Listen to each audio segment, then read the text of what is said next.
Hi everyone, and welcome back to our channel, or welcome to our channel if you're new. So in today's video we will be showing you how to make this pound cake. Now this is a very intricate recipe, mainly because we are making the batter from scratch, and it tastes absolutely delicious and it almost looks like a giant pancake, so it's pretty great. It's very versatile. So if you'd like to see how to make this beautiful recipe, then please keep on watching. Also, don't forget that everything I list will be in the description box below. So first we're going to start off with 2 teaspoons of baking powder. You're also going to need 1 teaspoon of salt. You're going to need half a teaspoon of nutmeg, half a teaspoon of cinnamon, and 1 tablespoon of vanilla essence or vanilla extract. You're also going to need 4 eggs and 1.5 sticks of butter. You're also going to need 2 teaspoons of orange juice and a half a cup of milk. You're also going to need 1 cup of sugar and 1.25 cup of white flour. We're also using these raspberries as a garnish, as well as some icing sugar.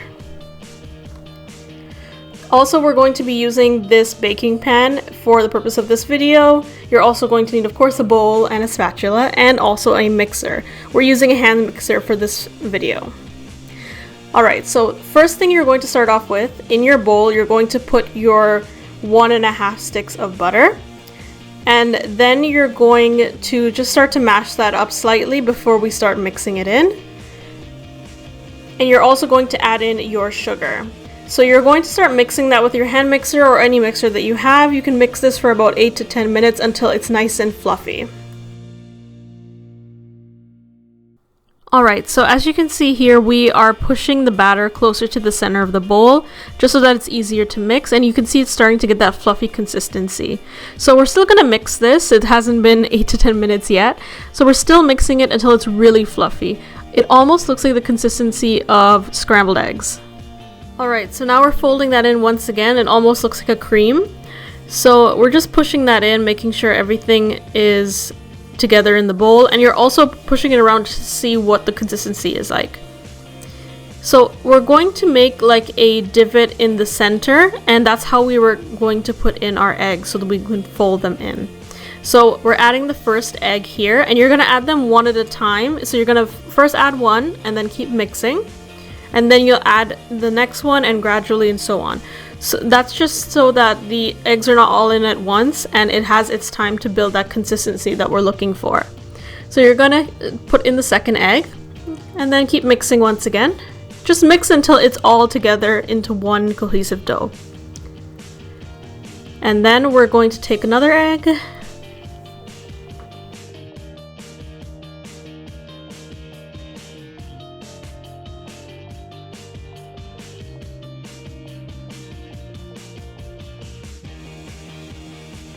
And now we're adding our final egg. And now that all your eggs are added to your batter, you're going to mix this for about 2 to 3 minutes, just so that it gets into a nice fluffy, very creamy sort of batter. Alright, so this is kind of the consistency you're looking for. Again, kind of like really melted scrambled eggs and kind of like a cream. So now we are going to move on to something else. So we're going to take the flour that we had, the 1.25 cup of flour. And now we're going to add in our baking powder. We're going to add in our salt, nutmeg, cinnamon, and then you're going to mix this together just to have a nice mixed up flour to put into your batter. So now we're just going to add that gradually into our batter. We're not going to add it all in at once, just like the same technique with the eggs. You're going to first put in a little bit, just kind of eyeball it, and then mix it with your hand mixer. And then you're going to add in a little more.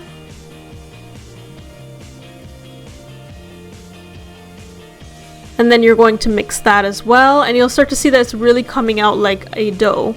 So then you're going to add in the rest of the flour, and then you're going to mix all of that together. So off camera, we took the milk and the vanilla extract and we mixed them together. So now we're going to gradually once again add that into our batter. And you could see now that it's pretty much come all together. You're then going to add in your orange juice as well, and you can use orange zest or any other type of citrus. We find that this really gives a good kick to the cake. And then you're going to add a little more and pretty much the rest of it. And then we're just going to mix this by hand together. Alright, so that is pretty much the dough, or the batter if you'd like to call it. You'll know that it's perfectly done when you can put your spatula in it and it sticks straight up. So now we're going to set our oven to 350 degrees Fahrenheit, and we are going to set it for about 30 to 45 minutes. So before we put it in the oven, we're going to show you a little trick to make sure this doesn't stick to your pan. So we're actually going to take clean hands and some butter, and we're just going to rub our pan with the butter.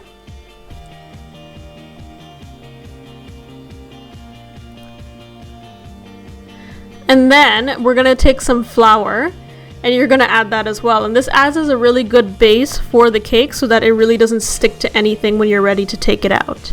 So as you can see here, we're using this technique of just kind of hitting it and just making sure that it's all covered throughout the pan.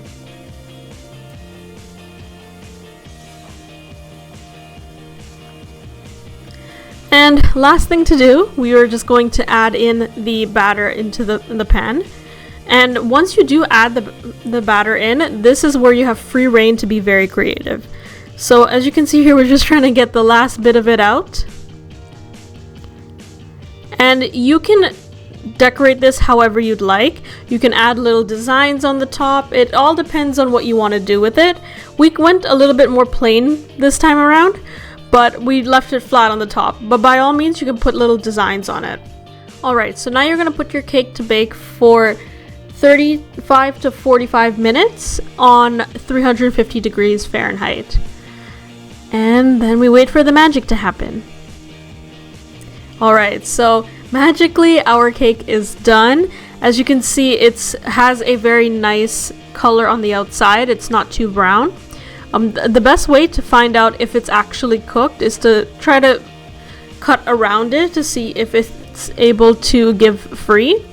And you can also check with a toothpick to see if there's anything that comes off the toothpick. So of course, if there's any batter that comes off of the toothpick, you should put it back in for another 10-15 minutes. So this is the cake ready. So what we're going to do is we're going to flip this over to show you that you can actually serve it two ways. So you can serve it on that side, or you can serve it on this side, which is much more flat and it can give you more free reign to do whatever you like on the top. Because I think a flatter surface, you can put more on top of it. You can even put another cake on top to make it higher up. So for this video, we're actually just going to flip it back over, and we're going to add our icing sugar all over the top. So we went pretty simple with this. You can put syrup, you can put icing, you can get really creative with it. And of course, we're also adding in our raspberries for the top. Alright, so that is our pound cake recipe completed. As you can see, it's a very simple looking cake, but you can take this recipe and turn it to a lot of different things. You can layer up the cake, you can add different sort of icings and sugars on top of it to make it more vibrant. It's all up to you. We wanted to stick with a very large pancake for this recipe. So now we're going to cut into it, and as you can see, it has a kind of buoyancy to it, so it's kind of spongy, almost like a sponge cake. We're not sure to either call this a sponge cake or a pound cake, but let us know in the comments what type of cake you think this is. I think it's like a hybrid, kind of like a pound cake and kind of like a sponge cake.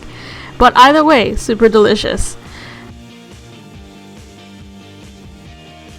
Alright, so I really hope you guys enjoyed this video. If you did, be sure to leave a thumbs up. Also, don't forget to comment down below what you thought of this video and other videos on our channel. Don't forget to subscribe to our channel for more videos every single week or so. I really hope you guys have a fantastic week, and thanks for watching. Bye!